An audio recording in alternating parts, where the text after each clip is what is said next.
I'm Gabby, and you're listening to While I've Got You. Let's start the show.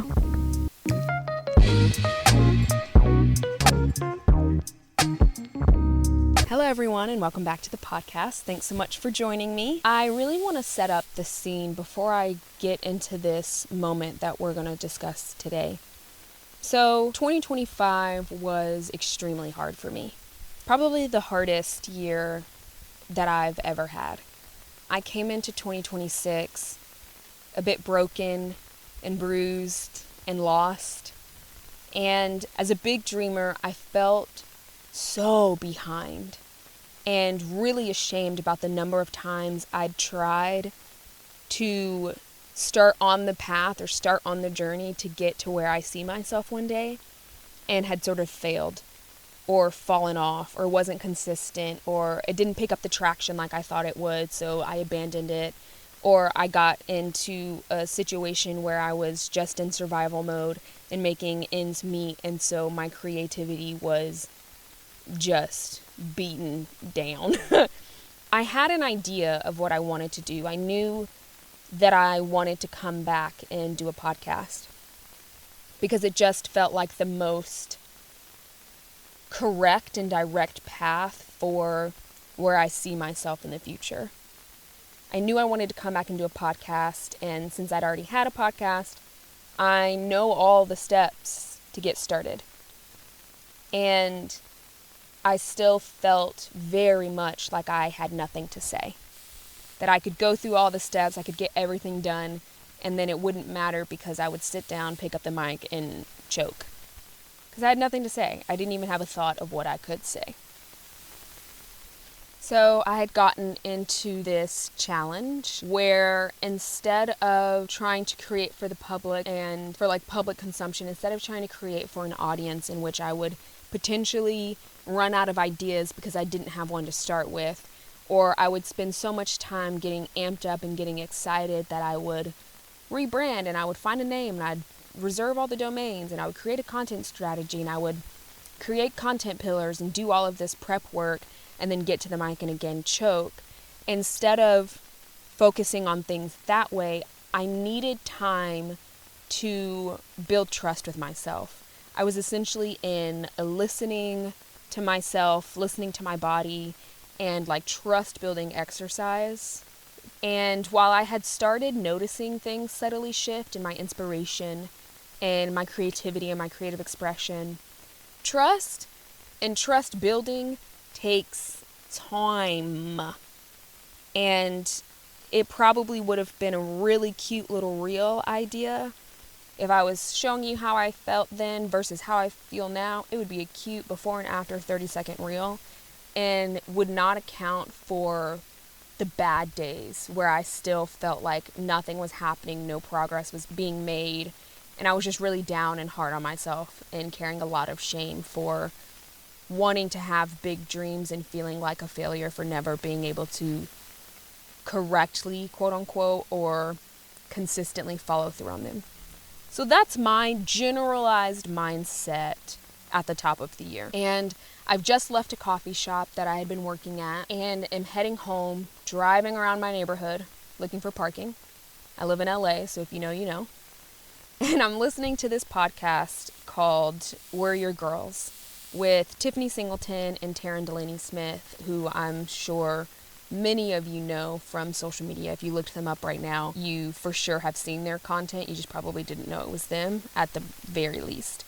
So Tiffani is a fashionista, and she's talking about her relationship to fashion, what it has unlocked for her, and is really talking about how as a Black woman, her fashion is not necessarily the armor, but it's the thing that represents her and speaks up for her and shows who she is as soon as she enters the room before she ever has to speak, and the importance of that as a Black woman. So she's speaking on that, and she brings up a quote by Coleman Domingo that he says at the 2025 Met Gala, on which he was on the board for. And he says, "I stand here representing so many generations of men who have liberated themselves through style." And that quote stopped me in my tracks, specifically the use of liberated, and the fact that the liberation came through style. So Tiffany's visceral reaction to which she starts tearing up, I immediately start crying because of how beautiful and powerful that quote was to me. And Taryn's tearing up. We are the girls who are crying in my Ford Escape. That is the background. That's the moment that is bringing you to me and me to you in this episode. Let's backtrack a little bit. The official theme of the 2025 Met Gala was Superfine, Tailoring Black Style, which loosely boiled down to Black dandyism. I'm not going to give a full history lesson, though I do encourage you to go and have one. Learn about this. It's interesting and very fascinating. But the general summation of this history and this era of fashion is that Black dandyism, like so many things that are rooted in African American Black culture, is rooted in resistance and truthfully resilience as well. It describes a time that Black men specifically used clothing to express power and softness, masculinity and femininity simultaneously. And in a world that even today we still see society telling Black men that they're not worthy of both, is the same that was happening when Black dandyism, in that fashion era. Now, I, as a Black woman who very much feels deserving of both power and softness, and who transparently still struggles with how I claim that in our society, really tried to sit in the history of Black dandyism in Coleman Domingo's quote, and I started to notice very specifically the ways that I limit even myself in the specific creative container of fashion, that very specific creative container of style. The rebellion of the status quo that we get from Black dandyism is the exact thing I have my whole life denied myself of owning. Instead of looking at it just as like another creative container to pursue liberation through, it made me kind of tense up. It made me, talking about clothing, talking about fashion, made me tense up, made me feel like, oh, I don't go anywhere, so I don't have cute clothes. That's why I don't know anything about fashion. Or I can't do online shopping, so I don't know anything about fashion. Like, I can't just look at a piece online and say, ooh, that would fit me so nicely, and I'm going to order it because blah, blah, blah. Whereas I could be at a flea market and I could pick something up and say, oh, this top would look so good with these pants, these shoes, your hair done like this, and this kind of a bag. I can visualize it that way, but because I don't own a lot of clothes and I'm not going nowhere during the week or barely on the weekends, I limited myself from owning any space in that creative container. And it made me think about how passionate I am about the Met Gala. Met Gala 2026 was just last night, and I have an opinion about every look that walks the carpet, which I'm sure most of us do. I always notice the little tweaks I'd have made, or sometimes I'm even moved to tears a little bit from that place of shame where I'm like, oh, that should be me holding your hand. In my Justin Bieber voice, don't judge my singing. And also in the moments where I'm like, gosh, somebody's living out their dream right now and they look incredible doing it. They nailed the theme and they look amazing.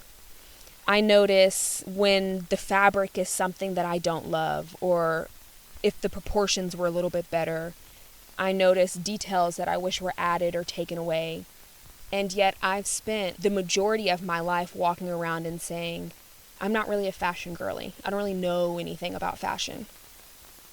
Of course, if you've listened to my other episodes, then you probably know that this is not an episode entirely on fashion and me hard launching my fashionista era, but more so about the ways in which we might be self-sabotaging and keeping ourselves from liberation by not giving ourselves permission to just exist, flawed and in process, in creativity. It's about the cages we put ourselves in by thinking we are not that kind of person. How the disclaimer of the raw expression of ourselves becomes a self-imposed barrier. The disclaimer of, oh, I'm not really a fashion girl, so I don't really know what I'm talking about. Or, oh, I'm just learning how to paint, so it's probably not that good. Or, I can't sing like that, so don't judge me. I realized that I wasn't just saying, I don't know fashion. I was actively telling myself, most importantly, that I don't get to go there. I want to challenge that maybe liberation isn't found in one place or by doing one thing. It's not just in the self-expression that feels natural or makes your heart sing. It's in all the little areas you haven't given yourself permission to be known in yet. The freedom comes from permission only you can give yourself, and the courage to actually grant it. To be raw and in progress in a place that feels so unfamiliar. This time last year, Coleman Domingo stood at the Met Gala and represented generations of not only men, but specifically Black men, who chose visibility and found freedom in that. It is the choice and the risk and the power and the softness that comes from choosing visibility. Now, of course, all of this sounds so much easier said than done. Being known is scary. Opening up yourself to be seen is so scary.